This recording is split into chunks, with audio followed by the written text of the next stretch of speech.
In this video, I'm going to show you how to add text field to PDF using Adobe Acrobat.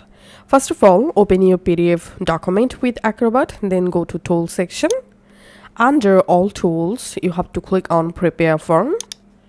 And here you will find these Add a Text Field box. Just select it. And now simply go ahead and add or draw your text field just like this. And let's add another text field for last name just like this. Once you added your text field, you can right click on your text field, you can open properties, and here you can go ahead and customize your text field according to your choice. You can also add here a field color or border color. Now I'm clicking on preview, and here as you can see, I've successfully added my text field to my PDF file here.